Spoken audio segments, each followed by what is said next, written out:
Velkommen til Glad og Fri. Nedstigning fra bjerget.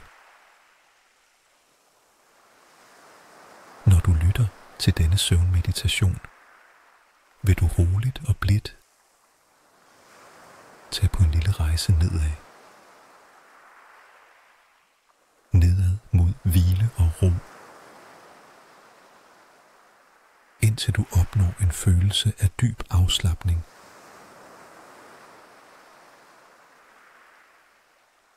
Hvor du stille falder i en dyb og behagelig søvn.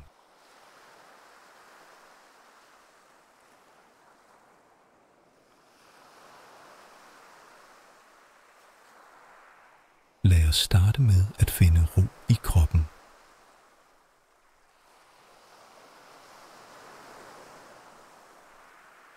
Mærk underlaget under dig. Mærk, hvordan madrassen støtter dig. Luk gerne dine øjne og tillad dig selv at slappe helt af.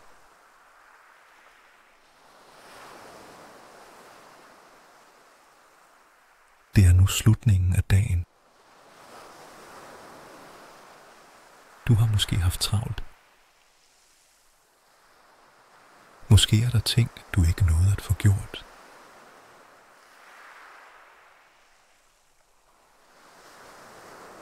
Det er helt normalt. Sådan tænker de fleste mennesker.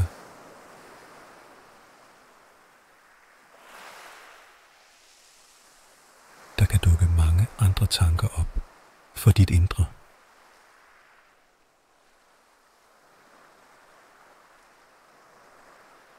Det kan også være, at din dag gik fint, og du føler, at du har godt styr på tingene.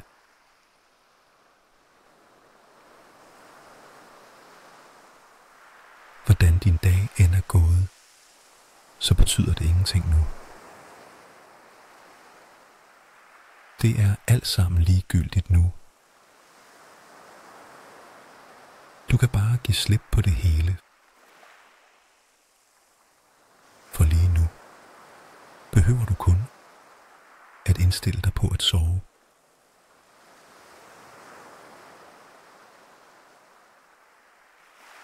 Det er det eneste, du behøver nu. Bare klargør din krop og dit sind på søvnen.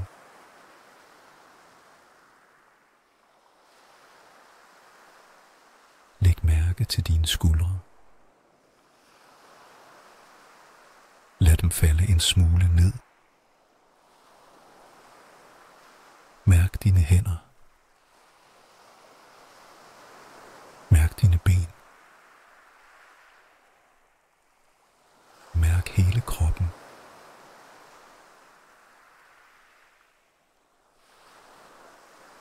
Giv dig selv lov til at hvile her.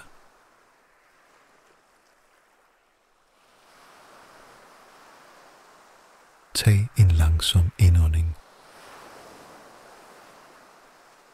Fyld lungerne helt op. Og pust luften langsomt ud.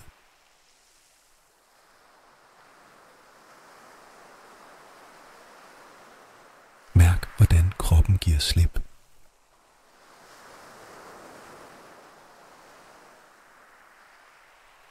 Mærk, hvordan dagen langsomt slipper taget i dig. Alt kan vente til i morgen. Der er intet, du skal lige nu. Kun at være her. På dette sted. Lige her. Og lige nu.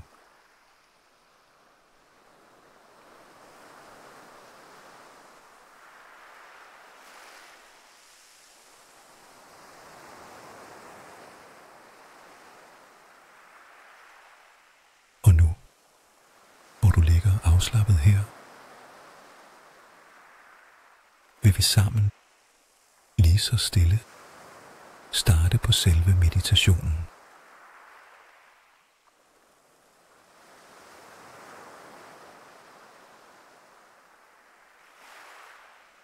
Forestil dig, at du står på toppen af et bjerg.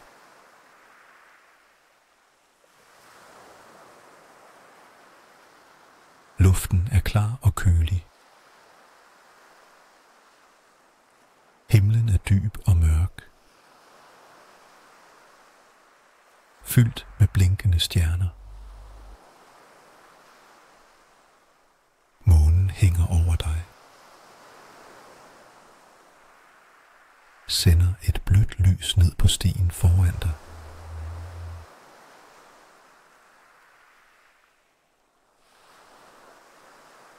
Der er stille omkring dig. Kun nattens blide lyde. En fjern ugle. Et svagt vindpust. Det hele føles fredfyldt. Som om bjerget passer på dig.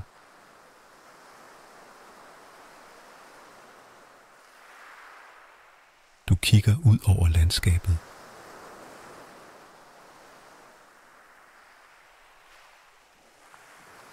Ser dalene ligge som fine mørke skygger under dig.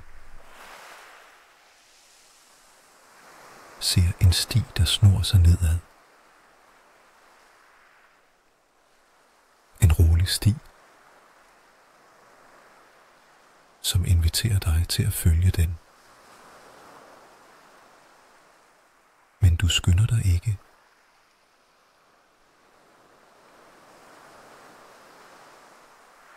Du står bare et øjeblik og mærker den friske bjergluft.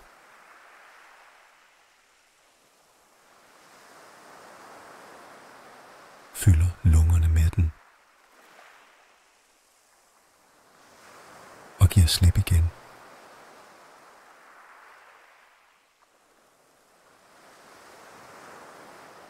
Som om hver udånding gør dit sind lidt lettere.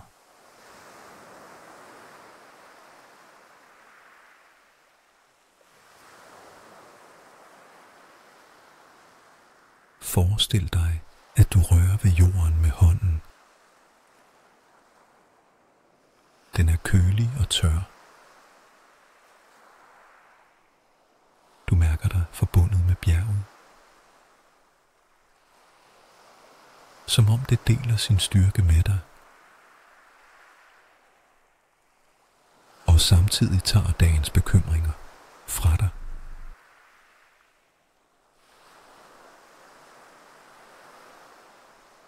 Bekymringerne synker ned i jorden og bliver væk.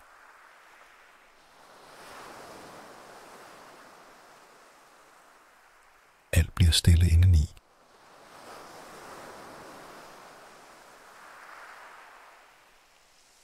Roligt og fredeligt.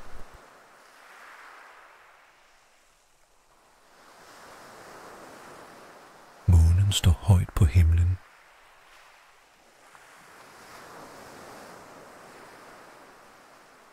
Lyset skaber et glimtende sølvskær på klipperne. Du ser små blomster vokse mellem stenene.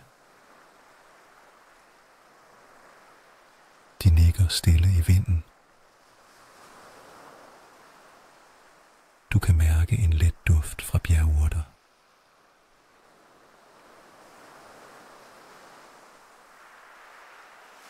Frisk og klar, som fylder dig med fred.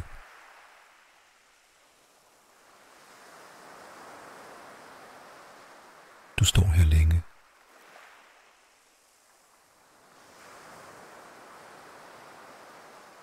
Bare trækker vejret.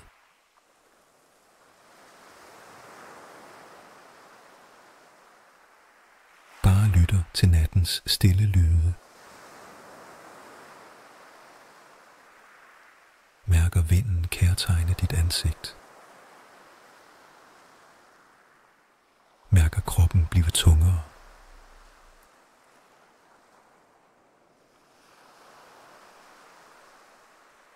Som om du allerede langsomt falder i hvile.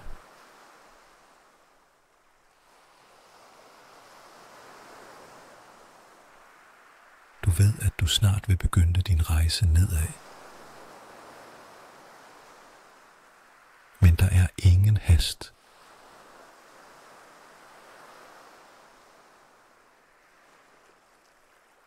Du kan tage det første skridt, når du er klar.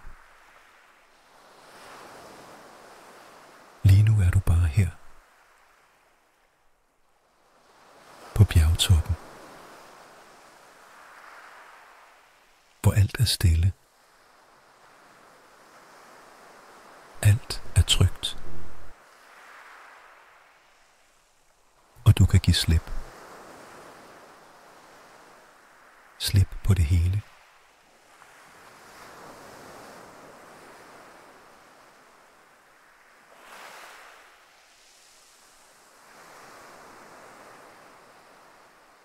Du står stadig på bjergtoppen. Du mærker en stille forventning.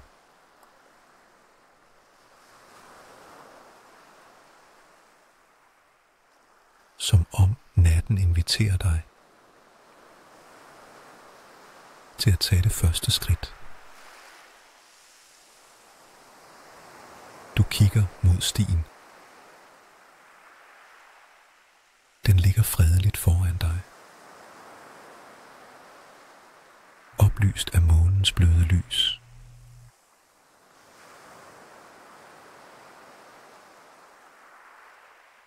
Og du tager et langsomt skridt frem. Og endnu et skridt.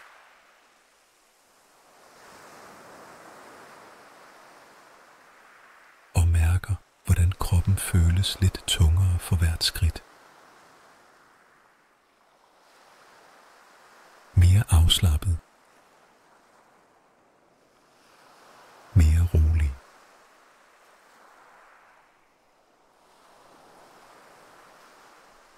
Under dine fødder er jorden fast. Du kan mærke de små sten på stien.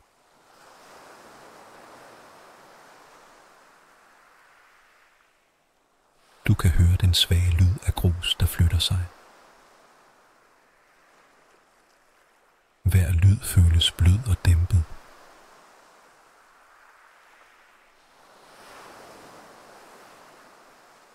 Som om bjerget hvisker. Fortæller dig, at du er på rette vej.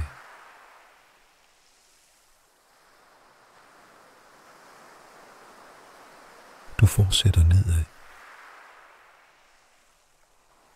Stien slynger sig i rolige buer. Hver bue fører dig dybere. Dybere ind i nattens ro. Dybere ind i dig selv.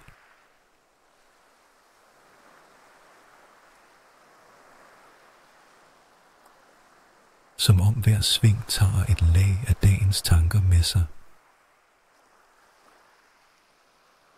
Og lader dem forsvinde.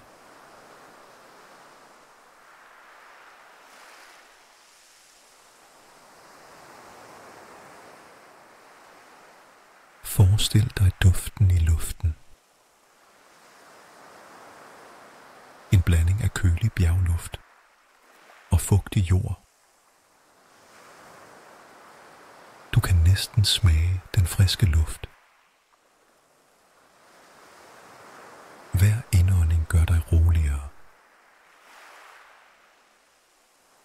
Hver udånding gør dig tungere. Som om du langsomt synker ned i stien. Bliver en del af bjerget.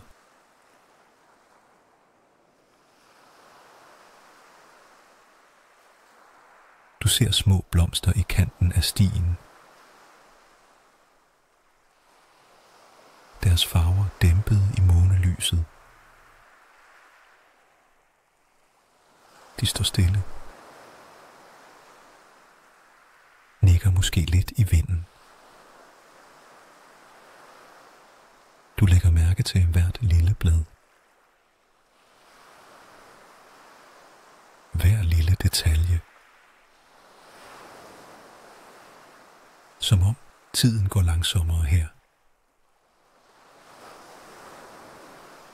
Som om natten giver dig lov til at se alt i fred.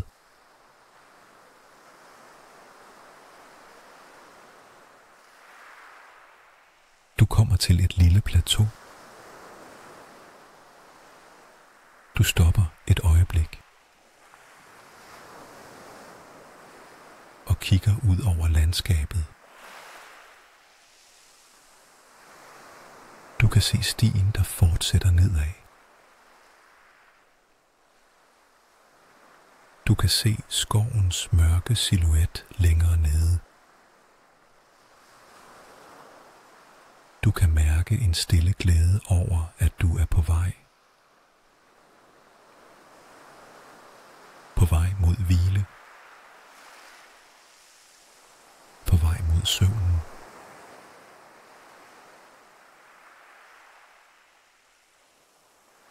Du går videre. Stien snævrer lidt ind et stykke. Du mærker stenene under fødderne. Lægger mærke til lyden af vinden. Hvordan den blidt bevæger sig gennem bjergsiderne. Den synger næsten. En langsom sang. En sang kun for dig. Som vugger dig. Som beroliger dig.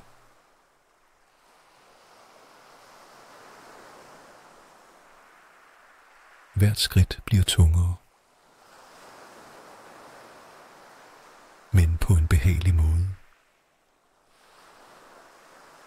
Som om du sætter rødder i jorden. Som om du bliver mere og mere forbundet med natten. Med stilheden. Med roen.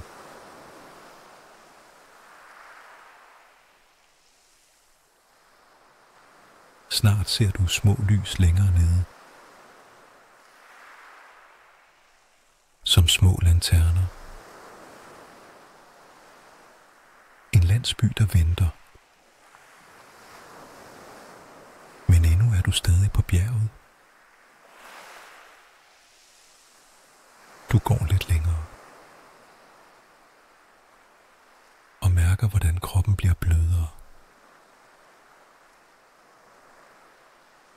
Hvordan skuldrene falder endnu mere ned. Hvordan vejrtrækningen er blevet langsom og dyb. Som om stien selv lærer dig at trække vejret roligt.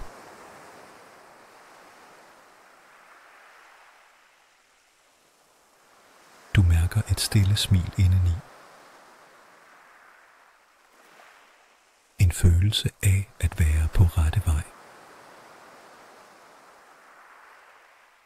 Du fortsætter langsomt. Og mærker, at du nu er kommet halvvejs ned. Du sætter dig på en flad sten et øjeblik. Kigger op på stjernerne. De blinker som små fyrtårne. Og minder dig om, at du aldrig er alene.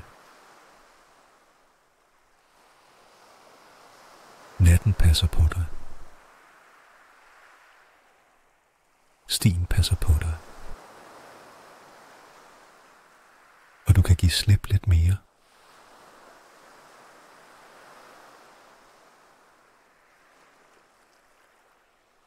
Når du rejser dig igen, føles sindet endnu lettere. Du går det sidste stykke ned ad bjerget. Indtil du når foden af stien. Foran dig ligger nu en lille landsby. Rolig og stille i natten. Og du ved, at din rejse fortsætter der. Men lige nu står du bare her. Og mærker, hvor fredeligt alt er. Hvordan du er klar til næste skridt.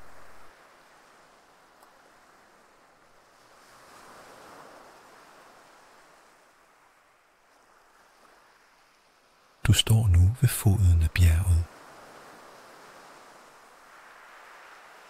Foran dig ligger en lille landsby. Stille. Fredeligt. Husene står tæt sammen. Deres tage dækket af måneskin. Du ser små lanterner hænge ved dørene. De kaster et varmt, gyldent skær på den smalle grusvej.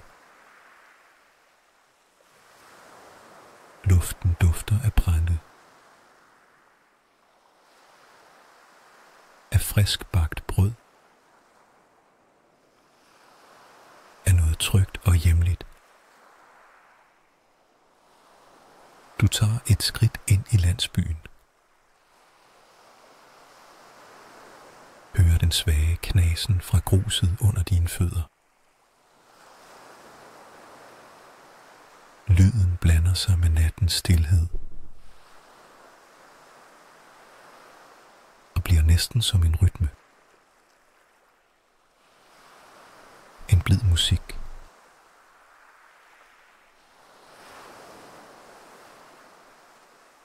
Et vindue står på klem i et af husene. Du ser et svagt lys indefra. Som om nogen har efterladt en lampe tændt. Du kan næsten mærke varmen derfra. Og det får dig til at føle dig velkommen. Som om landsbyen inviterer dig til at gå længere ind.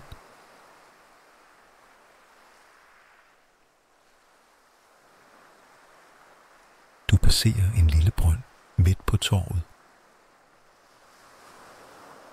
Vandet i brønden er stille.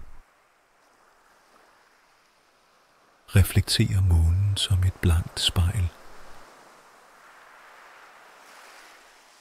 Du lægger hånden på kanten af brønden. Stenene føles kølige. Du mærker, at det får dine tanker til at blive stille.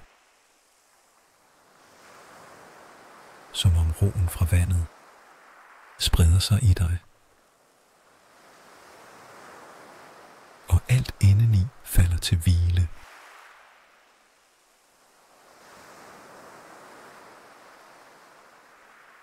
Du går videre ad den smalle gade. Du lægger mærke til duftene igen. Frisk halm fra et nærliggende skur. Fin røg fra afbrændt træ. Du hører lyden af et fjernt dyr. Måske en kat, der gør sig klar til natten. Du ser den i skyggen et øjeblik. Den sidder stille og kigger på dig. Så går den roligt videre og forsvinder bag et hushjørne.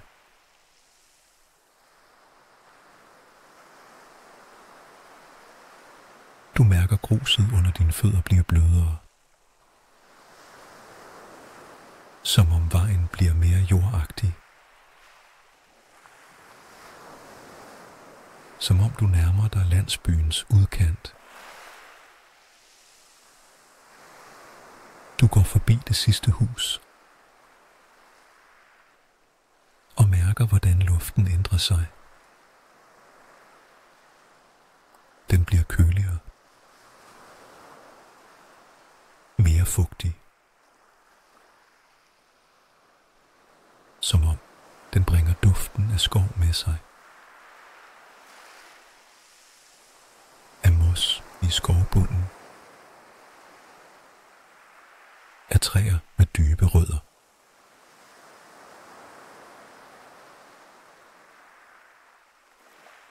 Du stopper et øjeblik, kigger tilbage mod landsbyen. Lyset fra lanternerne står som små øer af varme i mørket. Du føler taknemmelighed. Taknemmelig for roen, du fandt her. Taknemmelig for, at landsbyen lod dig passere stille igennem.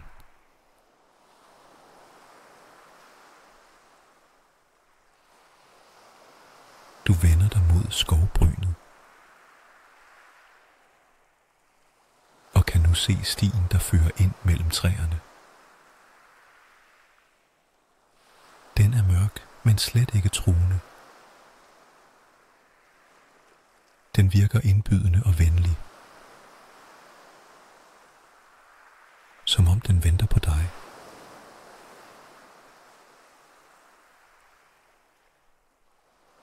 Du tager et langsomt åndedrag og giver slip på det sidste af dagens uro. Du føler dig klar til at gå videre.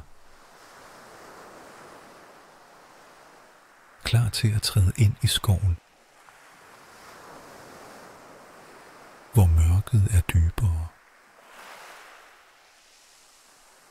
og roen endnu større. Du tager det første skridt mod træerne og mærker, hvordan stilheden bliver tættere. Som om verden dæmper sig selv og gør plads til dig. Til din rejse. Til din søvn.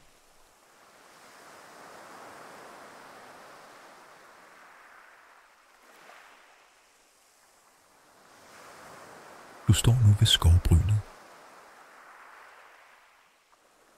Foran dig står de høje træer. Mørke, rolige, beskyttende. Som gamle vogtere, der passer på dig. Du tager et langsomt skridt frem og træder ind i skoven. Luften ændrer sig med det samme.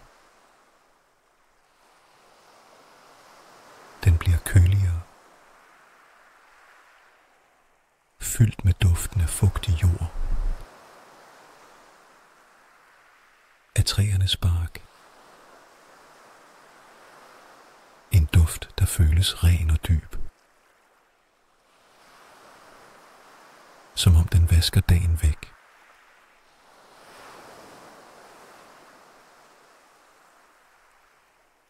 Under dine fødder føles jorden blød. Som en tyk skovbund dækket af nåle og blade. Dine skridt bliver helt lydløse. Som om skoven selv gør plads til dig. Du går langsomt. Træder roligt fremad. Lægger mærke til, hvordan måneskinnet skimter igennem grenene. Som små sølvglimt på stien. De viser dig vej. Stille. Sikkert.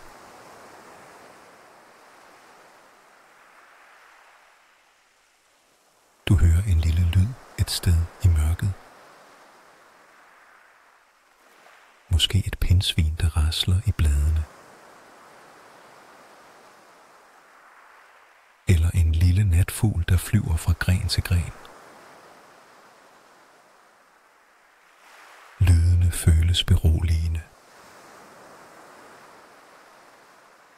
Som skovens egen sang. En sang kun for dig.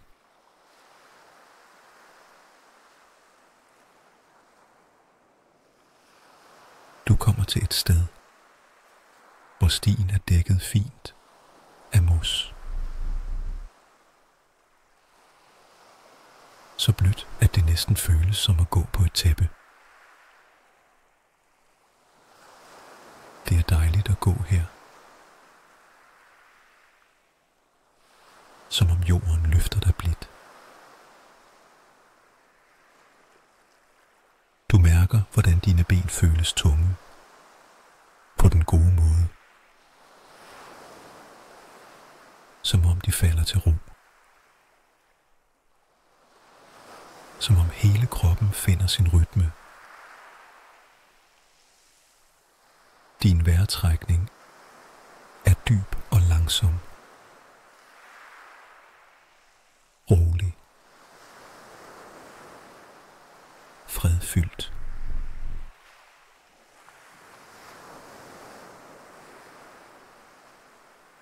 Forestil dig, at du lægger hånden mod en træstamme. Du kan mærke barken mod håndfladen. Rå, men også tryg. Som om træet deler sin styrke med dig. Stammens ro forplanter sig i dig.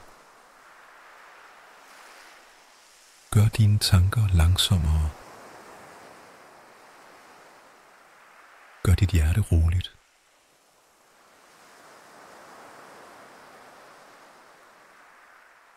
Du går videre. Kommer til en lille lysning. Her er månen endnu tydeligere. Lyset falder som et blødt tæppe over jorden. Du sætter dig på en væltet træstamme og bliver siddende et øjeblik. Lytter til nattens lyde. Til vinden, der stille bevæger sig gennem grenene. Til en svag rislen et sted længere fremme. Måske en bæk, der løber gennem skoven. Du ved, at du vil finde den snart.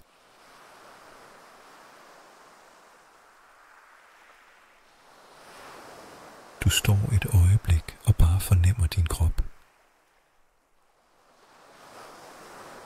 Mærker, hvordan dine skuldre bliver helt bløde. Hvordan ansigtet slipper spændinger. Hvordan maven føles dejlig varm og tung. Du er helt tryg her. Midt i skoven. Midt i nattens stille favn.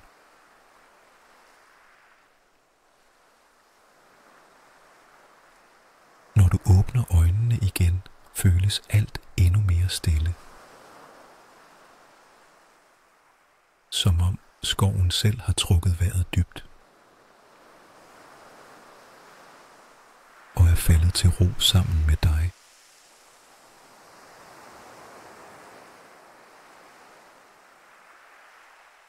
Du rejser dig langsomt. Og begynder at gå videre.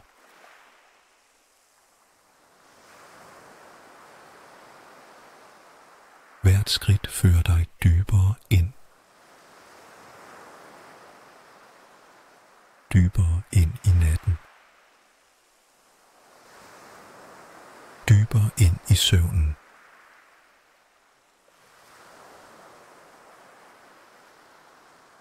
Du nærmer dig lyden af den lille bæk. Og du kan se dens glimt i måneskinnet.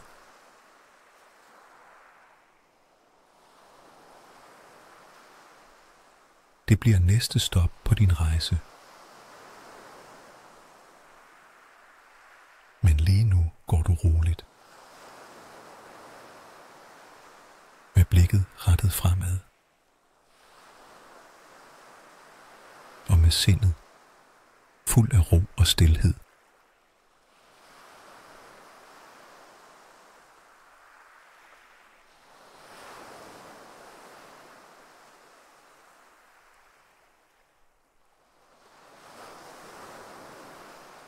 Du følger nu stien frem til bækken. Du kan høre den tydeligt nu. Lyden af vand, der risler blidt over små sten. Som en sang. Som en rytme, der vugger dig.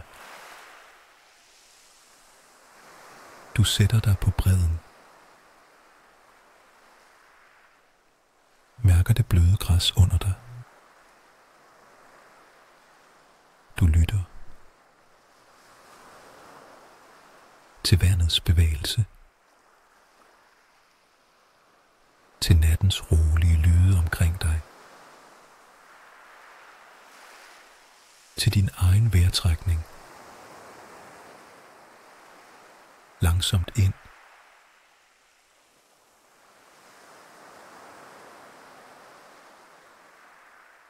Og langsomt ud.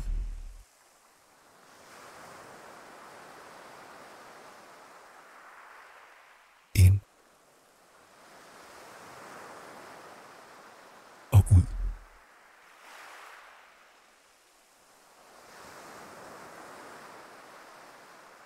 Som om du ånder sammen med bækken. Som om kroppen og vandet har samme rytme.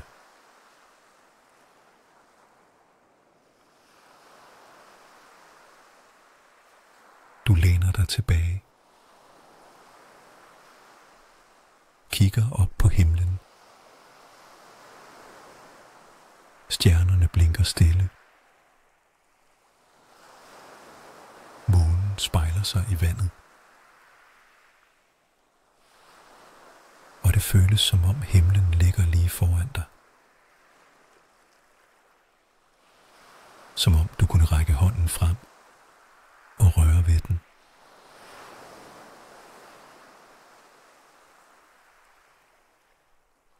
Som om hele universet er kommet tæt på for at passe på dig.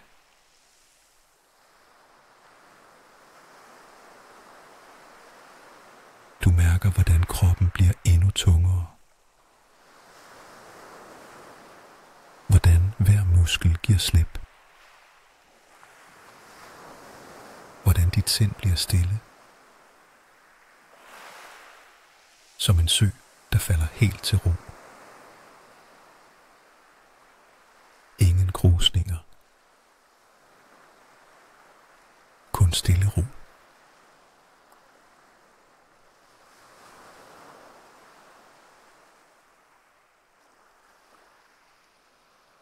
Forestil dig nu, at du langsomt lægger dig ned i græsset.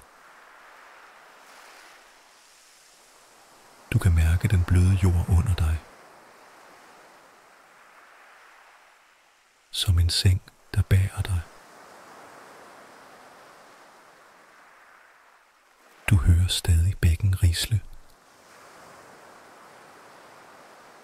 Men lyden bliver mere og mere fjern. Som om du driver væk fra den. Som om du bliver båret videre. Af vandet. Af natten. af roen.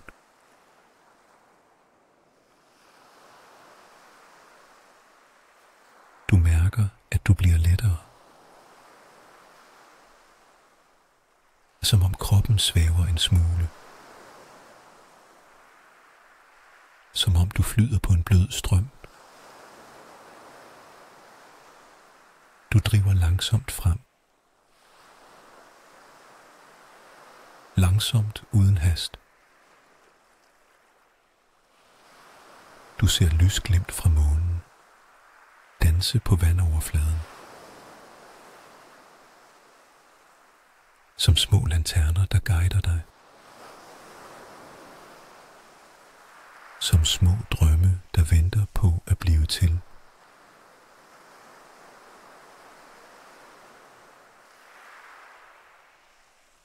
Forestil dig, at vandet fører dig til en stor, stille sø. Overfladen er helt blank. Som et spejl. Du glider ind på midten af søen. Alt omkring dig bliver stille. Som om verden holder vejret. Som om tiden står stille.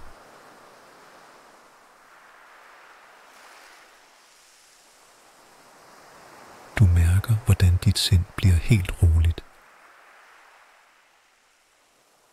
Tankerne dukker måske stadig op. Men de føles små nu. Som små krusninger på vandet. Og de glider væk af sig selv. Efterlader overfladen blank igen. Efterlader dit sind stille igen.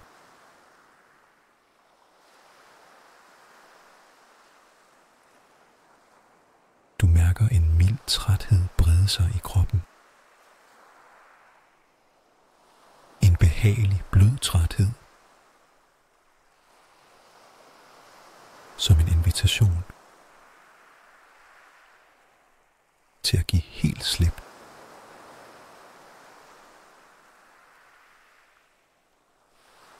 Til at lade søvnen komme. Til at lade drømmene tage imod dig.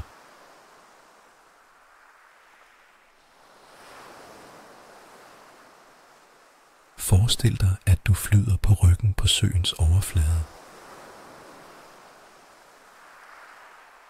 Månen skinner over dig. Stjernerne blinker som små lys. Du bliver båret. Støttet. Holdt i universets favn. Og du ved, at du kan overgive dig helt nu. Slip alt. Slip dagen. Slip tankerne. Og flyd langsomt ind i søvnen.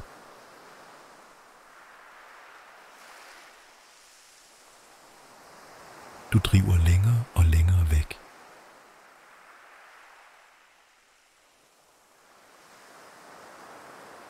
Ind i mørket. Det dejlige, bløde mørke. Det er varmt. Det er trygt. Som et tæppe, der omslutter dig. Som en ven, der passer på dig.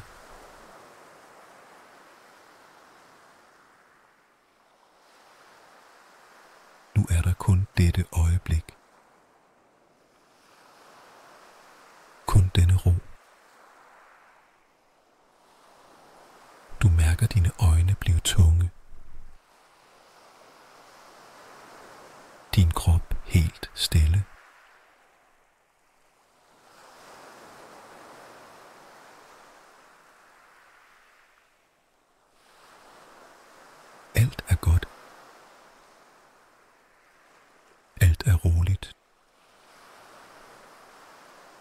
Du sover trygt.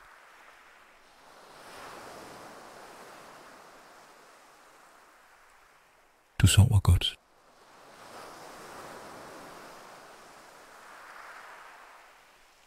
Du sover roligt.